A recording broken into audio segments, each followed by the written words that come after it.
জাতীয় থেকে আন্তর্জাতিক, প্রান্তিক জনপদ থেকে নগর, যার পাশে এই মুহূর্তে কোথায় কি ঘটছে তা নিয়ে আয়োজন এখন চারদিক। সঙ্গে আছি আমি হাসিব বিল্লাহ। খালেদা জিয়ার গাড়িবহরে যেভাবে আওয়ামী সন্ত্রাসীরা হামলা করেছিল, ঠিক সেভাবে বিএনপির কর্মীরা এনসিপির উপর হামলা করেছে বলে মন্তব্য করেছেন এনসিপির আহ্বায়ক ও বিরোধী দলীয় চিফ হুইপ নাহিদ ইসলাম। এনসিপির উত্তরাঞ্চলের মুখ্য সংগঠক সার্জিস আলমের গাড়িবহরে হামলার জবাবে তিনি একথা বলেন। বৃহস্পতিবার দুপুরে সিলেট শাহজালাল বিজ্ঞান ও প্রযুক্তি বিশ্ববিদ্যালয়ে আলোচনা সভা শেষে তিনি আরও বলেন, বর্তমান সরকার সংস্কার চায় না, দেশে নতুন কোনো রাজনৈতিক শক্তির উত্থান ঘটুক, বর্তমান সরকার তা চায় না, তাই বারবার এ ধরনের ঘটনা ঘটছে। এ সময় দলের যুগ্ম সমন্বয়ক নাসিরউদ্দিন পাটোয়ারি বলেন, এনসিপি কোনো সংঘাতের রাজনীতিতে বিশ্বাস করে না। আগামীতে কোনো রাজনৈতিক দলের বিরুদ্ধে তিনি মুখ না খোলারও ঘোষণা দেন। এর আগে দুপুরে সিলেটের গোলাপগঞ্জে দলটির জুলাই পদযাত্রার কর্মসূচিতে অংশ নিতে যাওয়া কেন্দ্রীয় নেতাদের গাড়িবহরে ইটপাটকেল ও ডিম নিক্ষেপ করে দুর্বৃত্তরা। এ সময় তারা ভুয়া স্লোগানও দেয়। এনসিপির দাবি, যুবদল ও ছাত্র দলের নেতাকর্মীরা এই হামলা চালিয়েছেন।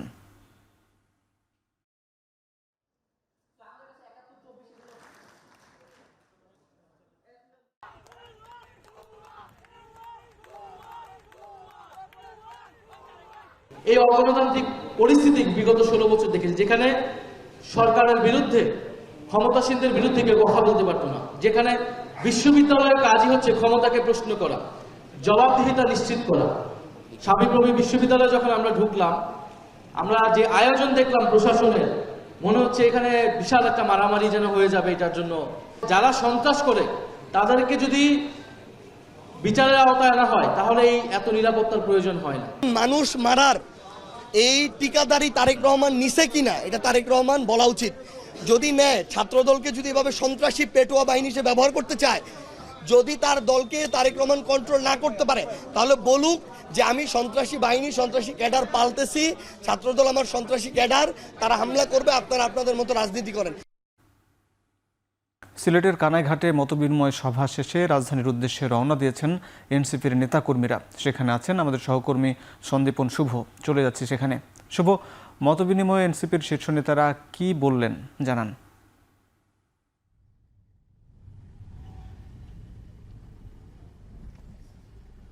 হাসিব, দেখুন, দিনভর কিন্তু নানা ধরনের নাটকীয়তা হয়েছে, অনেক ঘটনা কিন্তু ঘটেছে সিলেটে। বিশেষ করে আপনি জানেন, হবিগঞ্জ থেকে আসার পর সিলেটে অনেকটাই মনে হচ্ছিল যে কোনো ধরনের ঘটনাবিহীন দিন যাবে, কিন্তু গোলাপগঞ্জে আসার পরে আপনি জানেন আজকে দুপুর নাগাদ কিন্তু সার্জিস আলমের গাড়িবহরে হামলা হয় এবং তার যে পেছনের যে গ্লাস ছিল গাড়ি, সেটি কিন্তু ভেঙে যায়। এর পাশাপাশি 5 মাইল নামক আরেকটি এলাকায় কিন্তু হামলা হয় এবং ছাত্রশক্তি, যুবশক্তির নেতা কর্মীরাও কিন্তু আহত হয়েছেন বলে আমাদেরকে অভিযোগ করা হয়েছে। এবং আজকে সারাদিনের কথা যদি আমি প্রথমে বলি আপনাকে, সেক্ষেত্রে কিন্তু তারা সকালের দিকে, অর্থাৎ 11:30টার দিকে কিন্তু গোলাপগঞ্জের শহীদ পরিবারের সাথে মতবিনিময় ছিল এবং পৌর অডিটোরিয়ামে সেই মতবিনিময়টি করার পরবর্তীতে ফেরত যাওয়ার পথে, অর্থাৎ সিলেট শহরে ফেরত যাওয়ার পথেই কিন্তু এই ঘটনাটি ঘটে। এর মধ্যপথে কিন্তু যেহেতু 2 ভাগে আজকের সকল প্রোগ্রাম তারা অ্যাটেন্ড করেছিলেন এনসিপি নেতৃবৃন্দ, সেক্ষেত্রে আমরা দেখেছি যে অর্থাৎ নাহিদ ইসলাম এবং নাসিরউদ্দিন পাটোয়ারি যে অনুষ্ঠানে ছিলেন শাহজালাল বিজ্ঞান ও প্রযুক্তি বিশ্ববিদ্যালয়ে, তারা কিন্তু সেই অনুষ্ঠানটি শেষ করার আগ মুহূর্তে তারা সেই খবরটি পান এবং তারা অনুষ্ঠান স্থল তাড়াতাড়ি ত্যাগ করে তারা কিন্তু সেই গোলাপগঞ্জের উদ্দেশ্যে রওনা হন। তবে একটি যাত্রা বিরতি হয় সেখানে সিলেট সার্কিট হাউসে। তার পরবর্তীতে কিন্তু বিকেলে 4:30 নাগাদ কিন্তু সিলেট সার্কিট হাউস থেকে গোলাপগঞ্জের উদ্দেশ্যে দুঃখিত কানাইঘাটের উদ্দেশ্যে কিন্তু রওনা হন এবং কানাইঘাটে উপজেলায় যে সমাবেশ, সেই সমাবেশে কিন্তু যোগদান করেন। এবং আপনি যেমনটি জানতে চাচ্ছিলেন যে কানাইঘাটে কিন্তু তারা কিছু বার্তা দিয়েছেন। তারা বলছিলেন যে আসলে কোনো ধরনের সংঘাতের তারা রাজনীতি চান না, তবে বিরোধী দলকে যদি দমন পীড়ন করা হয় সেক্ষেত্রে কিন্তু তারা আন্দোলন চালিয়ে যাবেন এবং তারা কিন্তু কোনো ধরনের দমন পীড়নে বা কোনো কিছু দিয়ে তাদেরকে আটকানো যাবে না। এবং তারা বলছেন, বিশেষ করে নাসিরউদ্দিন পাটোয়ারি এই 3টি বিষয় তিনি পরিষ্কার করেছেন, যতদিন পর্যন্ত জুলাই জুলাইয়ে যারা শহীদ হয়েছেন 1400 শহীদের বিচার যতদিন পর্যন্ত বাংলার মাটিতে হবে না ততদিন পর্যন্ত কিন্তু এই ধরনের তারা আন্দোলন চালিয়ে যাবেন, মাঠ ছাড়বেন না তারা। পাশাপাশি তারা বলেছেন যে ওসমান হাদির হত্যার বিচার করতে হবে। তো এই ধরনের নানা কিছু কিন্তু তারা বলছেন এবং তারা স্পষ্ট করে বলেছেন তারা কিন্তু কোনো ধরনের পুষ্য বিরোধী দল হিসেবে থাকতে পারবে না। তো এই ছিল হাসিব আমার কাছে সিলেটের কানাইঘাট থেকে সর্বশেষ খবর। সিলেটের কানাইঘাট থেকে এনসিপির যে যাত্রা বা গাড়িবহর সেখান থেকে যুক্ত ছিলেন আমাদের সহকর্মী সন্দীপন শুভ। এদিকে এনসিপি বাংলাদেশে নতুন রাজনৈতিক বন্দোবস্তের নামে ভণ্ডের বন্দোবস্ত কায়েম করছে বলে মন্তব্য করেছেন প্রধানমন্ত্রীর রাজনৈতিক সহকারী রাশিদ খান। দুপুরে ঝিনাইদহে সরকারি কর্মকর্তাদের সাথে মতবিনিময় সভায় তিনি একথা বলেন। জামাত ও এনসিপির সকল ষড়যন্ত্রের দাঁত ভাঙা জবাব দেওয়ারও হুঁশিয়ারি দেন তিনি। এনসিপি বাংলাদেশে নতুন বন্দোবস্তের রাজনীতির কথা বলে নতুন খণ্ডবস্তের রাজনীতি করছে। আমি তাদেরকে বলবো, গঠনমূলক রাজনীতি করেন। আপনারা জামাতের মস্তিষ্ক দ্বারা এই মুহূর্তে পরিচালিত হচ্ছেন। জামাত অত্যন্ত চালাক এবং ধুরন্ধর একটি রাজনৈতিক দল। 5 মাসের সরকার পরিচালনায় কাঙ্ক্ষিত পরিবর্তন হয়নি বলে মন্তব্য করেছেন স্থানীয় সরকার মন্ত্রী মির্জা ফখরুল ইসলাম আলমগীর। তিনি বলেন, থামেনি ঘুষ দুর্নীতি, তবে প্রধানমন্ত্রী তারেক রহমান পরিবর্তনের একমাত্র আশা বলেও মন্তব্য করেন তিনি। বৃহস্পতিবার তথ্য ভবনে জুলাই শহীদ দিবস উপলক্ষে আলোচনা সভায় তিনি এসব কথা বলেন। এক অনুষ্ঠানে সভাপতির বক্তব্যে তথ্য ও সম্প্রচার মন্ত্রী জহিরুদ্দিন স্বপন বলেন, স্বাধীনতা যুদ্ধের পর মুক্তিযুদ্ধ নিয়ে অনেকে ব্যবসা করেছে। এখন জুলাই নিয়ে যেন কেউ ব্যবসা করতে না পারে তা বন্ধে সবাইকে এগিয়ে আসার আহ্বান জানান তথ্যমন্ত্রী।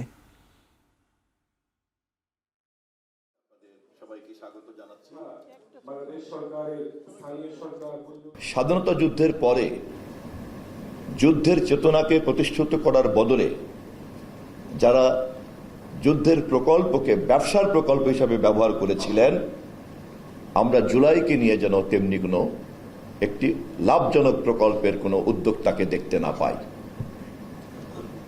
পরিষ্কার থাকতে হবে, স্বাধীনতা যুদ্ধের অনির্বাণ চেতনাই জুলাইয়ের চেতনার মধ্যে এখন নিহিত এবং ভবিষ্যতেও বাংলাদেশের রাজনৈতিক প্রক্রিয়াকে একথা স্মরণ রাখতে হবে। কথাগুলো বলছি অনেক কষ্টে। আমার এই 4-5 মাসের মন্ত্রিত্বের অভিজ্ঞতা আপনার একটু বলা দরকার। আমি দেখছি যে কিছুই বদলায়নি। আমি তো সত্যিকার অর্থে এবার পরিবর্তনটা দেখতে চেয়েছিলাম, এখন পর্যন্ত সেটা আমি দেখছি না আমাদের মধ্যে। কিন্তু আশাবাদী হয়ে এই কারণে যে আমি পরিবর্তন দেখছি একজন মানুষের মধ্যে, সেটা তারেক রহমান সাহেব। তিনি চেষ্টা করছেন, তিনি নতুন নতুন নজির স্থাপন করছেন এবং সেই নজিরকে যদি আমরা সামনে নিয়ে যাই সবাই মিলে, তাহলে আমার মনে হয় যে হয়তো পরিবর্তনটা হবে। জুলাইয়ের আকাঙ্ক্ষাকে পাশ কাটিয়ে সবখানে নির্লজ্জভাবে দলীয়করণ চলছে বলে অভিযোগ করেছেন জামাত ইসলামীর আমির ডাক্তার শফিকুর রহমান। তিনি বলেন, রাষ্ট্রের সিস্টেম পরিবর্তনের জন্যই 24-এর গণঅভ্যুত্থান হয়েছিল, এক দলকে তাড়িয়ে অন্য দলকে আনার জন্য নয়। রাজধানীর ডিপ্লোমা ইঞ্জিনিয়ার্স ইনস্টিটিউটে জুলাই শহীদ ও আহত পরিবারের সদস্যদের সঙ্গে মতবিনিময়ে ডাক্তার শফিকুর রহমান আরও বলেন, 24-এর গণঅভ্যুত্থানের একক মালিকানা জামাত কখনো দাবি করেনি। দীর্ঘ সময় ধরে চরম নির্যাতনের শিকার হলেও দলটি কখনো স্বৈরাচারের সঙ্গে আপোষ করেনি বলেও দাবি করেন তিনি। বলেন, প্রতিশোধ নয়, হত্যাকাণ্ডের বিচার চায় জামাত ইসলামী। অভিযোগ করেন, 24-এর 6 আগস্ট থেকেই একটি গোষ্ঠী চাঁদাবাজিতে জড়িয়ে পড়ে। ভয় কিংবা অন্যায়ের কাছে জামাত কখনো মাথা নত করবে না বলেও প্রত্যয় ব্যক্ত করেন তিনি। অনুষ্ঠানে জামাতের সেক্রেটারি জেনারেল বলেন, সংসদে ফয়সালা না হলে সব শহীদ ও আহত পরিবারকে সঙ্গে নিয়ে আন্দোলনের মাধ্যমে সকল দাবি আদায় করা হবে।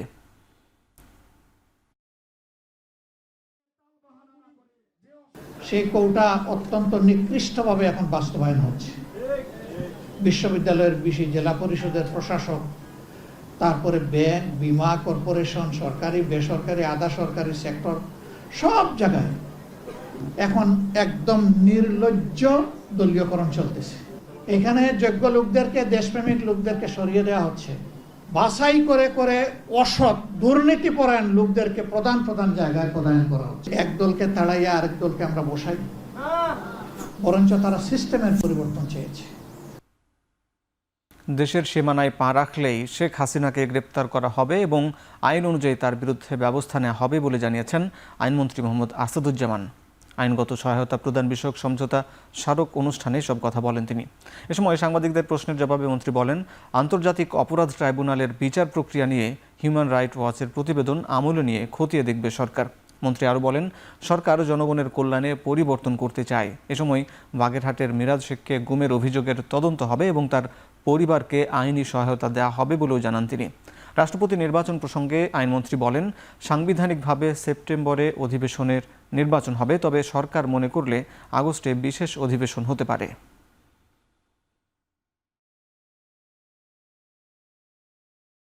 একজন ফাঁসির আসামি হলেও সে যদি বাংলাদেশের নাগরিক হয়, বাংলাদেশে আইনের প্রতি শ্রদ্ধা দেখে বাংলাদেশে এসে সারেন্ডার করতে চায়,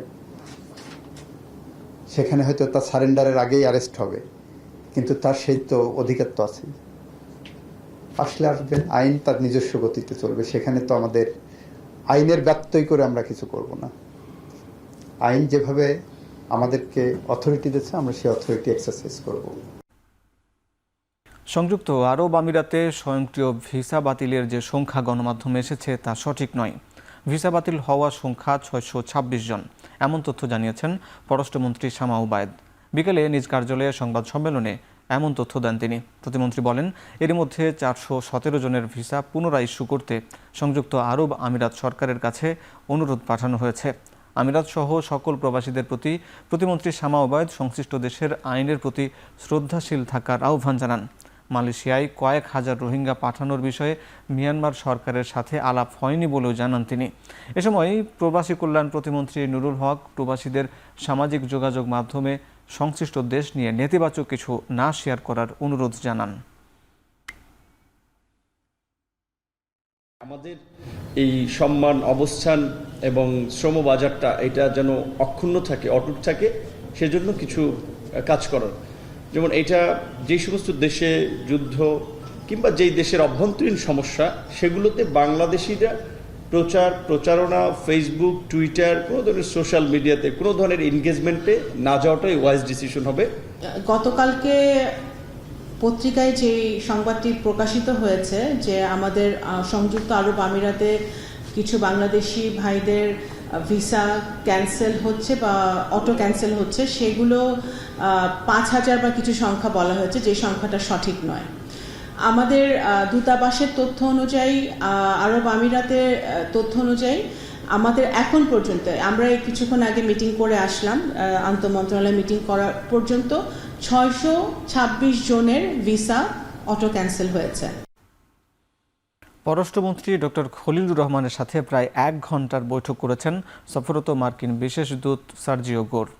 রাষ্ট্রীয় অতিথি ভবন পদ্মায় সন্ধ্যা 6:30টায় বৈঠকটি অনুষ্ঠিত হয়। বাংলাদেশের পক্ষে নেতৃত্ব দেন পররাষ্ট্রমন্ত্রী ডক্টর খলিলুর রহমান। এর আগে দুপুরে ঢাকায় পৌঁছান কূটনৈতিক গোর। এ সময় বিমানবন্দরে তাকে অভ্যর্থনা জানান ঢাকায় নিযুক্ত মার্কিন রাষ্ট্রদূত ব্রেন্টি ক্রিস্টেনসেন। শুক্রবার সকালে সার্জিও গোর যাবেন কক্সবাজারের রোহিঙ্গা শরণার্থী শিবির পরিদর্শনে। এছাড়া শনিবার প্রধানমন্ত্রী তারেক রহমানের সাথে বৈঠকে অংশ নেওয়ার কথা রয়েছে তার।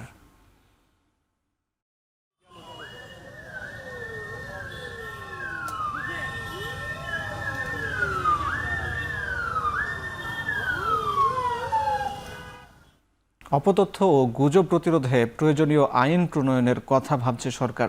গত 15 বছরে আওয়ামী সরকার তথ্য সন্ত্রাস ছড়িয়েছে, আর এখন ভুল তথ্যের শিকার হচ্ছেন সবাই।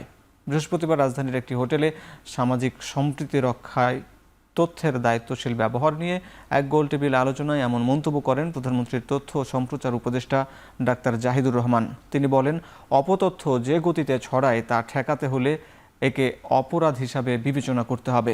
শুধুমাত্র সচেতনতা ও প্রয়োজনীয় জনবল দিয়ে এটি রোধ করা অসম্ভব। ডিসইনফরমেশন একটা ক্রাইম এবং এই ক্রাইমটা করা যাবে না। আমি আবারও বলছি, এটা অবশ্যই এমনভাবে হবে না আগের যে সরকার ছিল ধরেই দাও যে কাউকে গ্রেফতার করে ফেলা, কিন্তু কোনো একটা আইনগত পদ্ধতিতে এটা মোকাবেলা পাশাপাশি করা দরকার। সেটা হচ্ছে আমাদের একটা লয়ার্স প্যানেল তৈরি হয়েছে, আমাদের মিনিস্ট্রিও এটার সাথে কোলাবোরেট করে আমি প্রচুর চেষ্টা করে এটা তৈরি করা শেষ হয়েছে, যে একটা লিগাল নোটিসে যদি কেউ পায় যে আপনি কথাটা বলেছেন, আপনি একটা হেট স্পিচ দিয়েছেন, এগুলো কেন ইললিগাল না, এটার ব্যাপারে আপনার বক্তব্য কি, তারপর ধাপে ধাপে ব্যবস্থা নেওয়া। আমি মনে করি এই জিনিসটাও হয়তো প্রয়োজন আছে। প্রধানমন্ত্রী তারেক রহমান ৩ জন প্রতিবন্ধী ব্যক্তিকে নিয়োগপত্র তুলে দিয়েছেন। সকালে সচিবালয়ে মন্ত্রিপরিষদ বিভাগের নিজ কার্যালয় থেকে তাদের হাতে নিয়োগপত্র তুলে দেন সরকার প্রধান। কর্মসংস্থানের মাধ্যমে প্রতিবন্ধী ব্যক্তিদের আত্মনির্ভরশীল করে তোলা এবং সমাজের মূলধারায় সম্পৃক্ত করার লক্ষ্যেই তাদের নিয়োগ দেয়া হয়। নিয়োগপ্রাপ্ত ৩ জন হলেন গাইবান্ধার সাঘাটা উপজেলার আয়েশা আক্তার, সিরাজগঞ্জের কামারখন্দ উপজেলার নীলা খাতুন এবং নড়াইল সদর উপজেলার মোহাম্মদ হাসমত আলী। প্রধানমন্ত্রীর কাছ থেকে সরাসরি নিয়োগপত্র পেয়ে তারা উচ্ছ্বাস প্রকাশ করেন। তাদের জন্য দিনটি ছিল নতুন কর্মজীবনের পাশাপাশি নতুন স্বপ্নেরও সূচনা। আয়েশা আক্তার ও নীলা খাতুন দুজনেই শারীরিক প্রতিবন্ধী। নীলা খাতুনকে রাজধানীর মিরপুরের জাতীয় প্রতিবন্ধী উন্নয়ন ফাউন্ডেশনে শিক্ষক পদে এবং আয়েশা আক্তার গাইবান্ধার বিয়াম ল্যাবরেটরি স্কুল অ্যান্ড কলেজে ক্লাস সুপারভাইজার এবং দৃষ্টি প্রতিবন্ধী হাসমত আলীকে সমাজসেবা অধিদপ্তরে সমাজকর্মী পদে নিয়োগ দেওয়া হয়েছে।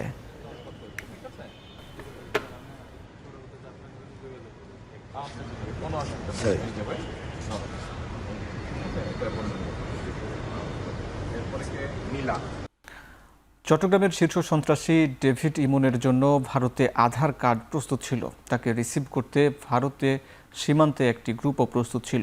সকালে সন্ত্রাসী ডেভিড ইমনকে গ্রেপ্তারের পর সংবাদ সম্মেলনে এসব কথা বলেন চট্টগ্রাম জেলা পুলিশ সুপার মাসুদ আলম। তিনি জানান, দীর্ঘদিন ধরে পুলিশের নজরদারিতে ছিল সন্ত্রাসী ইমন সহ তার সহযোগীরা। গ্রেপ্তারের পর তাদের কাছ থেকে একটি বিদেশি পিস্তল, 2টি এলজি সহ দেশীয় অস্ত্র উদ্ধার করা হয়। অস্ত্র মামলায় 10 দিনের রিমান্ড চেয়ে আদালতে পাঠানো হয়েছে সন্ত্রাসী ইমনকে। সন্ত্রাসী ডেভিড ইমনের বিরুদ্ধে গত বছরের 30 মার্চ চট্টগ্রামের বাকলিয়া এলাকায় জোড়া খুন ও ওই বছরের 23 মে রাতে পতেঙ্গা সমুদ্র সৈকতে সন্ত্রাসী ঢাকায় আকবর হত্যা এবং চাঁদাবাজি সহ 13টি মামলা রয়েছে। গতকাল বুধবার ভোরে যশোর থেকে সন্ত্রাসী ডেভিড ইমন সহ তার 3 সহযোগীকে গ্রেপ্তার করে পুলিশ।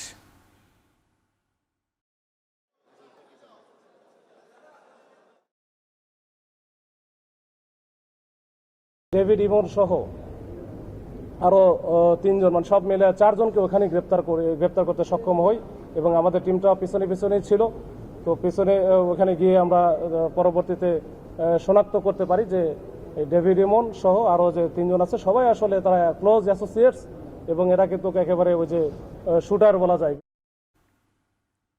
নোয়াখালীর কবিরহাটে প্রতিবন্ধী যুবতীকে ধর্ষণের অভিযোগে ইউসুফ নামে এক যুবকের নামে মামলা দায়ের করা হয়েছে। দুপুরে ভুক্তভোগীর মা বাদী হয়ে নোয়াখালী নারী ও শিশু নির্যাতন দমন ট্রাইব্যুনালে মামলা করেন। এজাহারে জানা যায়, 2025 সালের ডিসেম্বরে স্থানীয় খাস মাসুলিয়া বাজারে ভুক্তভোগীকে ধর্ষণ করে অভিযুক্ত। পরে প্রাণনাশের হুমকি ও বিয়ের প্রলোভন দেখিয়ে একাধিকবার ধর্ষণ করে সে। সম্প্রতি ভুক্তভোগীর শারীরিক পরিবর্তন দেখা দিলে পরীক্ষা নিরীক্ষার পর জানা যায় সে 7 মাসের অন্তঃসত্ত্বা। পরে ধর্ষণের ঘটনা জানাজানি হলে নারী ও শিশু নির্যাতন দমন ট্রাইব্যুনালে মামলা করে ভুক্তভোগীর মা।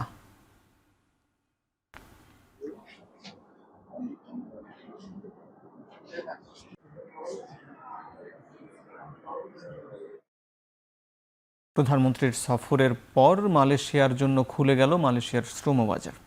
আগস্টের শেষ দিকে সরকারিভাবে মালয়েশিয়ার কর্মী পাঠানোর প্রক্রিয়া শুরু করবে বাংলাদেশ। কুয়ালালামপুরে প্রেস ব্রিফিংয়ে এসব কথা জানান প্রধানমন্ত্রীর উপদেষ্টা মাহাদি আমিন। সামনের দিনগুলোতে ইনশাআল্লাহ যখন শ্রম বাজার উন্মুক্ত হবে, আমাদের আরও বেশি আসার সুযোগ হবে, আপনাদের সাথে নিয়মিত দেখা হওয়ার সুযোগ থাকবে।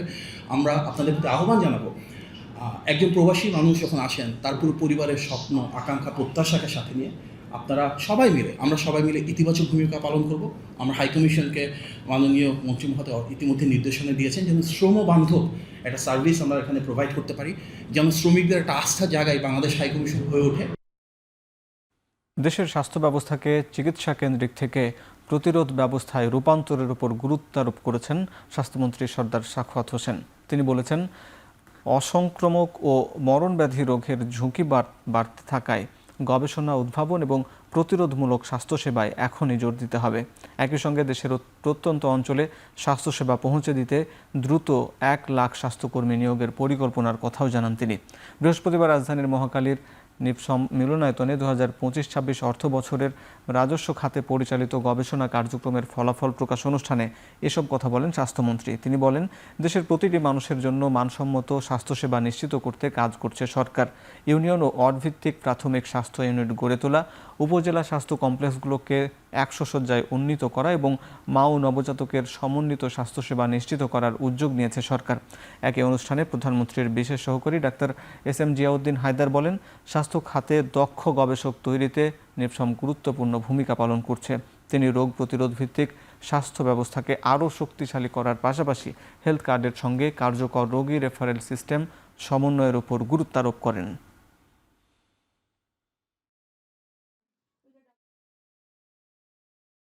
We are going to hire in this next month 100,000 health workers, out of which 80,000 shall be women.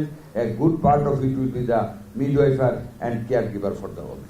আমরা 90টা ওয়ার্ডে 10টি উপজেলায় 9টি করে ওয়ার্ডে টোটাল 90টাই ওয়ার্ডে আমরা কিছুদিনের ভিতরে ইনশাল্লাহ এটা করতে যাচ্ছি, and it will be starting very soon, এবং এটা সাকসেসফুল হয়ে আমরা সারা দেশব্যাপী আমরা সেটা করতে যাব।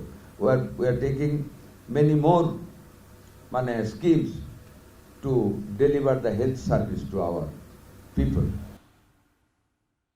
শিক্ষার্থীদের মধ্যে খেলাধুলার প্রসার ঘটানো, জাতীয় পর্যায়ে খেলোয়াড় তৈরি, মাদক সন্ত্রাস ও সামাজিক অবক্ষয় থেকে দূরে রেখে শিক্ষার্থীদের ইতিবাচক কাজে সম্পৃক্ত করা ও দক্ষ মানব সম্পদ তৈরি প্রাইম মিনিস্টার্স গোল্ড কাপ জাতীয় ফুটবল প্রতিযোগিতার উদ্দেশ্য বলে মন্তব্য করেছেন শিক্ষামন্ত্রী আনম এহসানুল হক মিলন। সকালে চট্টগ্রাম প্রেস ক্লাবে আয়োজিত সংবাদ সম্মেলনে তিনি জানান, 1 মাস পিছিয়ে চট্টগ্রামে প্রাইম মিনিস্টার গোল্ড কাপ জাতীয় ফুটবল প্রতিযোগিতা শুরু হবে আগামী সেপ্টেম্বরে। চট্টগ্রামে বন্যা, প্রাকৃতিক দুর্যোগ ও HSC পরীক্ষা শেষ না হওয়ায় প্রতিযোগিতা পেছানো হয়েছে। 9 বা 10 সেপ্টেম্বর চট্টগ্রাম জেলা স্টেডিয়াম থেকে জমকালো আয়োজনের টুর্নামেন্টের উদ্বোধন করবেন প্রধানমন্ত্রী তারেক রহমান। টুর্নামেন্টে দেশব্যাপী 40,231 শিক্ষা প্রতিষ্ঠানের প্রায় 1.5 কোটি শিক্ষার্থী অংশগ্রহণ করবে। 180 মিলিয়ন যে আমাদের জনসংখ্যা রয়েছে, আমরা বিশ্বের দরবারে ক্রীড়ামোদী বানিয়ে আমাদের ন্যায্য হিস্সা আমরা পাবো, এই বিশ্বাস আমাদের রয়েছে। প্রাইম মিনিস্টার্স গোল্ড কাপ দিয়ে আমরা তাদেরকে আরও উৎসাহিত করব, আরও প্রতিযোগিতামূলকভাবে আমরা তাদেরকে সৃজনশীল খেলোয়াড় হিসেবে আমরা তাদের তৈরি করব। উৎপাদন থেকে ভোক্তা পর্যন্ত পণ্য পৌঁছানোর পথে নানা অদৃশ্য ব্যয় ও দীর্ঘ সরবরাহ ব্যবস্থা মূল্যস্ফীতির অন্যতম বড় কারণ বলে মন্তব্য করেছেন বাণিজ্যমন্ত্রী খন্দকার আব্দুল মুক্তাদির। বৃহস্পতিবার খাদ্যপণ্যের বাজার নিয়ে রাজধানীর মহাখালীর ব্র্যাক সেন্টারে সিপিডির আলোচনা সভায় তিনি কথা বলেন। মন্ত্রী বলেন, কৃষকদের কাছে সঠিক বাজারের তথ্য না থাকায় অনেক সময় প্রয়োজনের চেয়ে বেশি উৎপাদন হয়, আবার চাহিদা কম থাকায় তা ন্যায্য দাম থেকে বঞ্চিত হন। বাণিজ্যমন্ত্রী জানান, নিত্যপণ্যের দাম নিয়ন্ত্রণে বাজার তদারকি জোরদার করছে সরকার। উৎপাদন থেকে সরবরাহ পর্যন্ত চাঁদাবাজি ও অন্যান্য অদৃশ্য ব্যয় কমাতেও নজরদারি বাড়ানো হবে।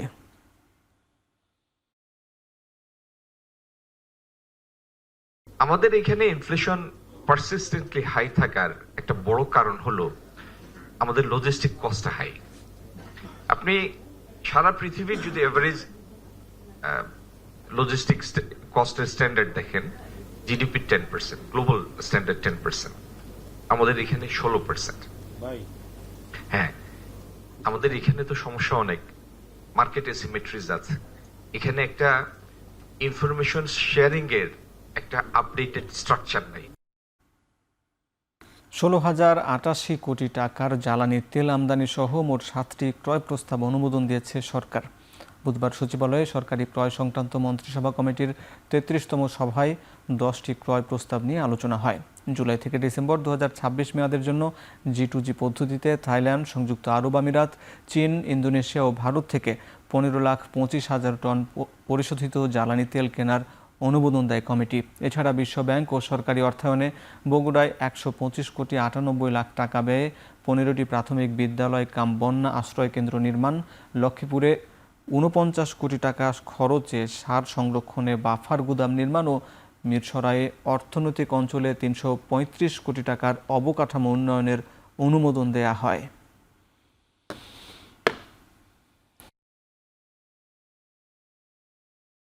বিরোধী দলকে সংযত ও দায়িত্বশীল আচরণের আহ্বান জানিয়েছেন বিএনপির জ্যেষ্ঠ যুগ্ম মহাসচিব ও প্রধানমন্ত্রীর উপদেষ্টা রুহুল কবির রিজভী। দুপুরে সচিবালয়ে আসন্ন 4 আগস্ট জুলাই স্মরণে বিএনপি আয়োজিত বিশেষ আলোচনা সভায় প্রধানমন্ত্রীকে আমন্ত্রণ জানানো শেষে আহ্বান জানান তিনি। আলোচনা সভায় প্রধানমন্ত্রী বিশেষ অতিথি হিসাবে যোগ দেবেন বলেও জানান তিনি। দায়িত্বশীল আচরণ করতে হবে সবাইকে। আমের কথা হলো বিরোধী দল শুধু সরকারি দলই সব দায়িত্ব নেবে, বিরোধী দল দায়িত্ব নেবে না তা হতে পারে না। বিরোধী দলকেও দায়িত্ব নিতে হবে, তাকেও দায়িত্বশীল আচরণ করতে হবে। বিরোধী দল আজকের বিরোধী দল তা আগামী দিনের সরকারও হতে পারে তারা। তো যদি তাই হয়, তারা যদি এখন থেকে দায়িত্বশীল আচরণ না করে, বেপরোয়া এবং কাণ্ডজ্ঞানহীন কথাবার্তা বলা, বেপরোয়া আচরণ করা, তাতে তো গণতন্ত্র শক্তিশালী হবে না। তাতে তো আমরা যে প্রত্যাশাটা করছি, এই দেশ একটা সুগ্রন্থিত আর্টিকুলেট একটা দেশ হবে। 2026 অর্থ বছরের জন্য 647 কোটি 53,85,000 টাকার বাজেট ঘোষণা করেছে বরিশাল সিটি কর্পোরেশন। বৃহস্পতিবার বিকেলে সিটি কর্পোরেশনের হল রুমে বাজেট ঘোষণা করেন প্রশাসক বিলকিস আক্তার জোহান শিরিন। এ সময় তিনি জানান, বাজেট কোনো কর বৃদ্ধি করা হয়নি। নারীদের জন্য আধুনিক পাবলিক টয়লেট নির্মাণে বরাদ্দ রাখার পাশাপাশি ক্ষুদ্র নারী উদ্যোক্তাদের ব্যবসায়িক কার্যক্রম পরিচালনার জন্য একটি মার্কেট নির্মাণের কথাও জানান তিনি। এ সময় ভবিষ্যৎ প্রজন্মের জন্য একটি পরিকল্পিত, পরিচ্ছন্ন, নারী ও শিশু বান্ধব স্মার্ট মহানগরী গড়তে সকলের সহযোগিতা জানান প্রশাসক।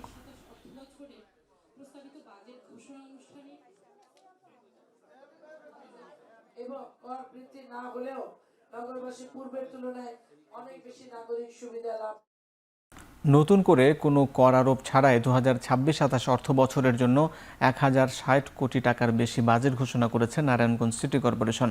প্রস্তাবিত বাজেটে 130 কোটি টাকার বেশি উদ্বৃত্ত রাখার লক্ষ্য নির্ধারণ করা হয়েছে। বৃহস্পতিবার দুপুরে সিটি কর্পোরেশনের মিলনায়তনে এই বাজেট ঘোষণা করেন প্রশাসক অ্যাডভোকেট সাখাওয়াত হোসেন খান। বাজেটে মোট আয় ধরা হয়েছে 1060 কোটি 99 লাখ টাকা এবং ব্যয় ধরা হয়েছে 930 কোটি 75 লাখ টাকার বেশি। এবারের বাজেটে নতুন কোনো কর আরোপ করা হয়নি, তবে ছাদ বাগান করা হোল্ডিং মালিকরা বিদ্যমান 27% কর ছাড়ের পাশাপাশি অতিরিক্ত 2% কর ছাড় পাবেন। বাজেটে রাস্তা ও ড্রেন নির্মাণ, পানি সরবরাহ, বর্জ্য ব্যবস্থাপনার আধুনিকায়ন, জলাবদ্ধতা নিরসন, ডেঙ্গু নিয়ন্ত্রণ, পরিবেশ সংরক্ষণ এবং তথ্য প্রযুক্তি নির্ভর নাগরিক সেবা উন্নয়নকে অগ্রাধিকার দেওয়া হয়েছে।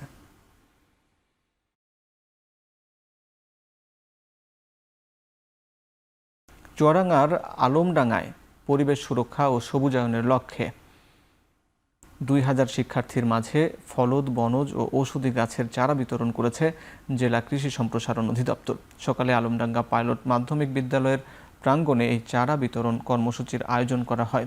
এতে উপস্থিত ছিলেন বিদ্যালয়ের ভারপ্রাপ্ত প্রধান শিক্ষক আশরাফুল ইসলাম, চুয়াডাঙ্গা জেলা পরিষদের প্রশাসক শরীফুজ্জামান শরীফ ও কৃষি সম্প্রসারণ অধিদপ্তরের কর্মকর্তারা। এ সময় বক্তারা বৃক্ষরোপণ অভিযানের গুরুত্ব তুলে ধরে শিক্ষার্থীদের নিজ নিজ প্রাঙ্গণে গাছের চারা রোপণ ও পরিচর্যার আহ্বান জানান।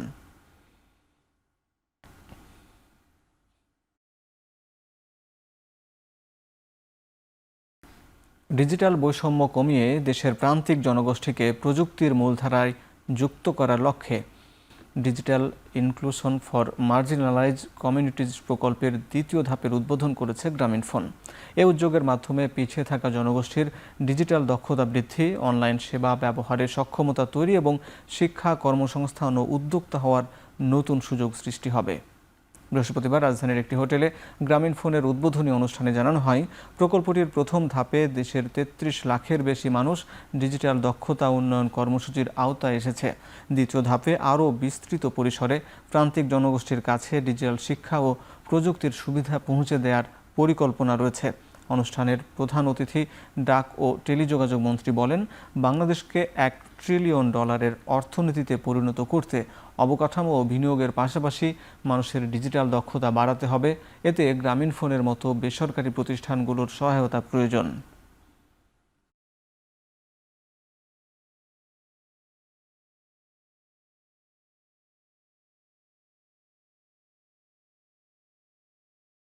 রাজধানীর পুলিশ কনভেনশন হলে অনুষ্ঠিত হলো স্ট্যান্ডার্ড ইসলামী ব্যাংক পিএলসির 27তম বার্ষিক সাধারণ সভা।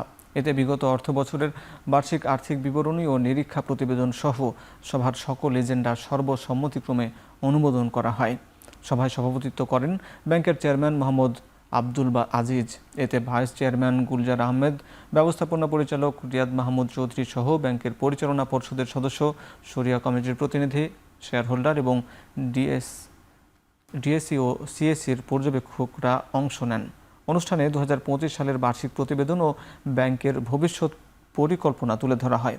ব্যাংক পরিচালনায় শেয়ার হোল্ডাররা তাদের বিভিন্ন মতামত ও গুরুত্বপূর্ণ পরামর্শ দিলে তা বাস্তবায়নের আশ্বাস দেন চেয়ারম্যান।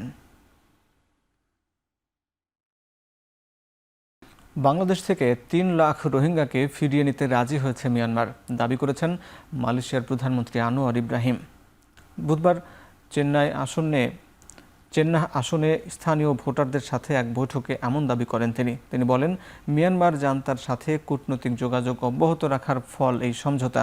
তার তথ্য, মালয়েশিয়া থেকেও আশ্রিত 5,000 রোহিঙ্গাকে ফেরত নেবে মিয়ানমারের সেনাবাহিনী। এ সময় দেশটিতে বসবাসরত রোহিঙ্গাদের মালয়েশিয়ার আইন মেনে চলার এবং নিয়ম লঙ্ঘনে কঠোর শাস্তির কথাও বলেন তিনি। বর্তমানে মালয়েশিয়ায় বাস করছে প্রায় 2 লাখ রোহিঙ্গা ও শরণার্থী ও আশ্রয় প্রার্থী।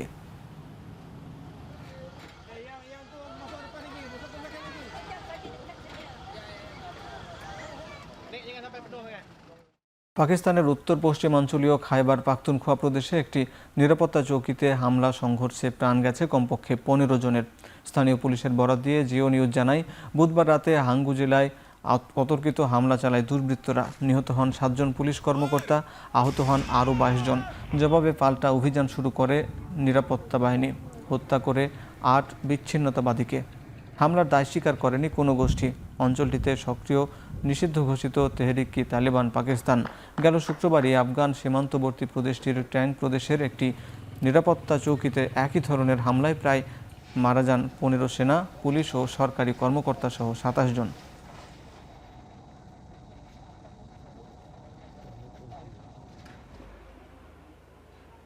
শিক্ষার্থীদের ওপর পুলিশি হামলার জন্য স্বরাষ্ট্রমন্ত্রী অমিত শাহের বিরুদ্ধে প্রতিবাদে নেমেছে বিরোধী দল কংগ্রেস। বৃহস্পতিবার পার্লামেন্ট ভবনের সামনে কংগ্রেস নেতা প্রিয়াঙ্কা গান্ধী সহ দলের সংসদ সদস্যরা প্ল্যাকার্ড হাতে বিক্ষোভ করেন।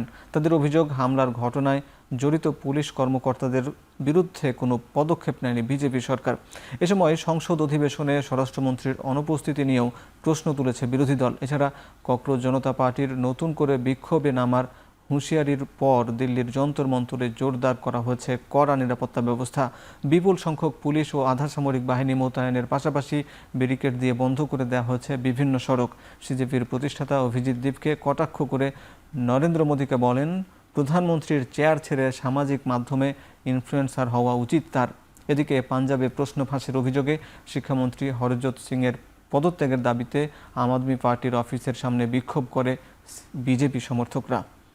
বিক্ষোভের এক পর্যায়ে পুলিশের সঙ্গে সংঘর্ষে জড়ায় তারা। বিশৃঙ্খলা এড়াতে সেখানে মোতায়েন করা হয়েছে বিপুল সংখ্যক পুলিশ।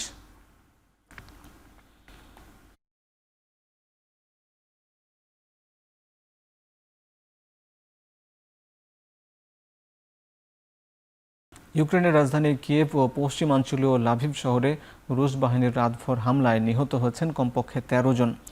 রাশিয়া বিমান হামলায় লাভিভের বেশ কয়েকটি আবাসিক ভবন ক্ষতিগ্রস্ত হয়েছে। এমন পরিস্থিতিতে জনগণকে নিরাপদে আশ্রয়ে যাওয়ার আহ্বান জানিয়েছে স্থানীয় কর্তৃপক্ষ। এছাড়া ইউক্রেনের প্রেসিডেন্ট ভ্লাদিমির জেলেনস্কি জানিয়েছেন, রাতভর চলা ওই হামলা রাশিয়া কমপক্ষে 70টিরও বেশি ক্ষেপণাস্ত্র ও 280টির বেশি ড্রোন হামলা চালিয়েছে। রুশ হামলায় বেসামরিক নাগরিকদের বাসভবন, ব্যবসা প্রতিষ্ঠান ও অবকাঠামো ক্ষতিগ্রস্ত হয়েছে বলে জানিয়েছেন জেলেনস্কি। এর আগে বুধবার মস্কো জানিয়েছে তাদের বাহিনী ডোনেস্ক ও সুমি অঞ্চলের 2টি এলাকার নিয়ন্ত্রণ নিয়েছে। অন্যদিকে রুশ সামরিক ঘাঁটি লক্ষ্য করে হামলা চালিয়েছে কিয়েভ।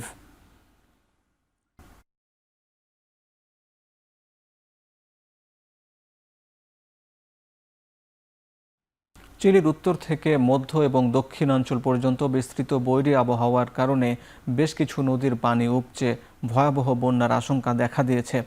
দক্ষিণ আমেরিকার দেশটির বিভিন্ন অঞ্চলে কয়েকদিনের টানা বৃষ্টিতে দেখা দিয়েছে বন্যা। এমনকি বিভিন্ন অঞ্চলের বিভিন্ন খনি কার্যক্রমও সীমিত করে দিয়েছে। এ সময় এর মধ্যে বন্যার ধকল না কাটতেই আবারও বৈরী আবহাওয়ায় বিপর্যয়ের মুখে দেশটি। নদ নদীর পানি বাড়তে থাকায় উপকূলের বাসিন্দাদের নিরাপদ স্থানে সরিয়ে নেওয়া হয়েছে। প্রতিকূল আবহাওয়ার কারণে ব্যাহত হচ্ছে মানবিক সহায়তা কার্যক্রম।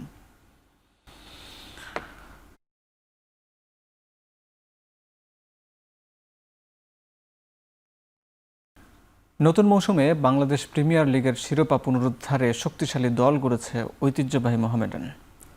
জাতীয় দলের 5 ফুটবলারকে দলে ভিড়িয়েছে সাদা কালো শিবির। নতুনদের মধ্যে রয়েছেন সাদউদ্দিন, ফয়সাল আহমেদ ফাহিম, সোহেল রানা জুনিয়র, শাহরিয়ার ইমন ও শাকিল আহাদ তপু। এদের মধ্যে 4 জনই গত মৌসুমে খেলেছেন লিগ চ্যাম্পিয়ন্স বসুন্ধরা কিংসের হয়ে। বড় বাজেটের দল গড়ে এবার লিগ শিরোপা পুনরুদ্ধারই তাদের মূল লক্ষ্য। দেশি খেলোয়াড়দের পাশাপাশি বিদেশি ফুটবলার নিয়েও রয়েছে বড় পরিকল্পনা। গত মৌসুমে উজবেক মিডফিল্ডার মুজাফফরকে রেখে বাকি 3 বিদেশি খেলোয়াড় নতুন করে দলে ফেরাবে মোহামেডান।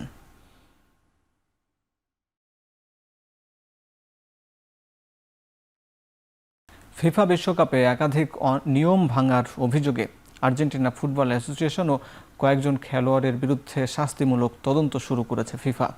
অভিযোগের মধ্যে রয়েছে ইংল্যান্ডকে হারানোর পর লাস মালভিনাস সন আর্জেন্টিনাস লেখা ব্যানার যা প্রদর্শন যা ফকল্যান্ড দ্বীপপুঞ্জ নিয়ে রাজনৈতিক বার্তা হিসাবে দেখা হচ্ছে।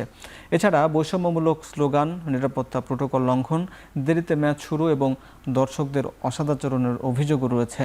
স্পেনের বিপক্ষে ফাইনালের পর সংঘর্ষের ঘটনায় Leandro Paredes, Nahuel Molina, Thiago Almada, সহকারী কোচ রবের্তো আয়ালা সহ কয়েকজনের বিরুদ্ধে তদন্ত চলছে।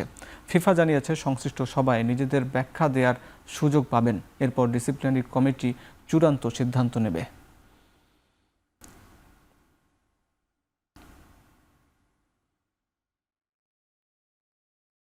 বিশ্বকাপের ফাইনাল হারের পর হতাশা কাটিয়ে মাঠে ফিরেছেন লিওনেল মেসি। বিশ্বকাপ হারের ঠিক 10 দিন পর আবারও ইন্টার মায়ামির অনুশীলনে যোগ দিয়েছেন তিনি। বিশ্বকাপ বিরতির পর মায়ামি ছেড়ে নিজ দেশে গিয়ে পরিবারকে সময় দিয়েছিলেন তিনি। এর মধ্যে ইন্টার মায়ামি 2টি ম্যাচ খেললেও দলের সাথে ছিলেন না তিনি। তবে মেসিকে ছাড়াই টানা 6 ম্যাচে জয়ের ধারা ধরে রেখেছে তার দল। রেকর্ড 6ষ্ঠ বিশ্বকাপে 8 গোল আর 4 অ্যাসিস্ট করে নতুন ইতিহাসও গড়েছেন 39 বছর বয়সী এই তারকা। বিশ্বকাপের পর মেসির অবসর নিয়ে নানা গুঞ্জন শোনা গেলেও আপাতত তার সব নজর ইন্টার মায়ামির দিকে। 37 পয়েন্ট নিয়ে ইস্টার্ন কনফারেন্সের টেবিলের শীর্ষে থাকা নাশভিলের ঠিক পেছনেই আছে মায়ামির পরবর্তী ম্যাচ আগামী শনিবার কলাম্বাস ক্রুর বিপক্ষে। হোম ম্যাচে মেসি খেলবেন কিনা তা এখনও নিশ্চিত নয়।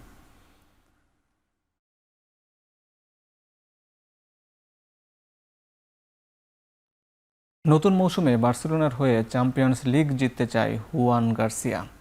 লা লিগা, স্প্যানিশ সুপার কাপ আর এরপর বিশ্বকাপ স্বপ্নের মতো এক মৌসুম কাটিয়েছেন বার্সেলোনার গোলরক্ষক হুয়ান গার্সিয়া। যদিও বিশ্বকাপে 1 মিনিটও মাঠে নামার সুযোগ পাননি, তবু স্পেনের বিশ্বকাপ জয়ী দলের সদস্য ছিলেন তিনি। এবার নতুন মৌসুমে নিজের লক্ষ্য আরও বড়। গার্সিয়া বলেছেন, আন্তর্জাতিক ফুটবলে বিশ্বকাপ যেমন সর্বোচ্চ অর্জন, তেমনি ক্লাব ফুটবলে সবচেয়ে বড় শিরোপা উয়েগো চ্যাম্পিয়ন্স লিগ। তাই আগামী মৌসুমে বার্সেলোনার হয়ে সেই ট্রফি জিততেই চান তিনি। তবে এই লক্ষ্য নিয়ে অতিরিক্ত চাপ নিতে চান না গার্সিয়া। তার বিশ্বাস, আত্মবিশ্বাস ধরে রেখে খেলতে পারলে এবার বিশ্বকাপের সেরা হওয়ার স্বপ্ন পূরণ করতে পারবে বার্সেলোনা।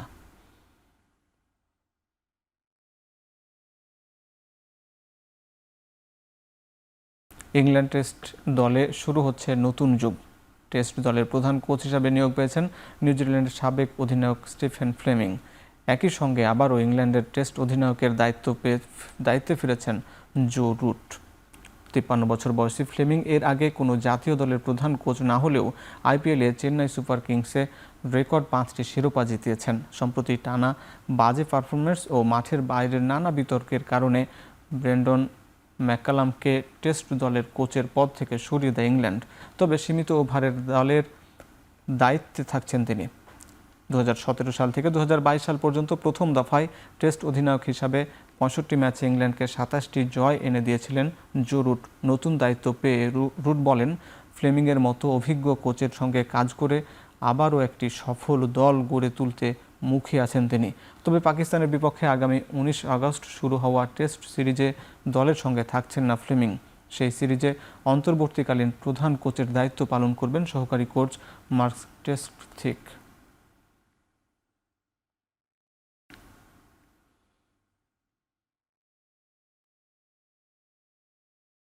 সব ধরনের ক্রিকেট থেকে অবসরের ঘোষণা দিয়েছেন ভারতীয় তারকা অজিঙ্কা রাহানে। বৃহস্পতিবার সামাজিক যোগাযোগ মাধ্যমে ব্যাট প্যাড তুলে রাখার ঘোষণা দেন তিনি। ভিডিও বার্তায় তিনি বলেন, আমি সবসময় ব্যাটিংয়ে টাইমিংকে গুরুত্ব দিয়েছি। আজ আমার মনে হচ্ছে সব ধরনের ক্রিকেট ছাড়ার এটি সঠিক সময়। আমি এই খেলাটাকে নিজের সর্বস্ব দিয়েছি। ভারতের হয়ে 2023 সালের জুলাইয়ে সবশেষ টেস্ট খেলেন রাহানে। 2011 সালে অভিষেকের পর থেকে 12 বছরের ক্যারিয়ারে 85টি টেস্ট, 90 ওয়ানডে এবং 20টি টি-20 ম্যাচ খেলেন তিনি।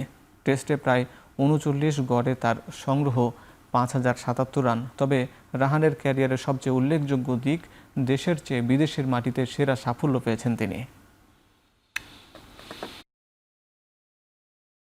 দর্শক, এখন চারদিকে শেষ করছি আজকের মতো। এখন টেলিভিশন ওয়েবসাইটে দেখতে ভিজিট করুন www.ekhon.tv, ফেসবুকে দেখুন facebook.com/tv.ekhon এবং ইউটিউবে দেখুন youtube.com/c/ekhon tv।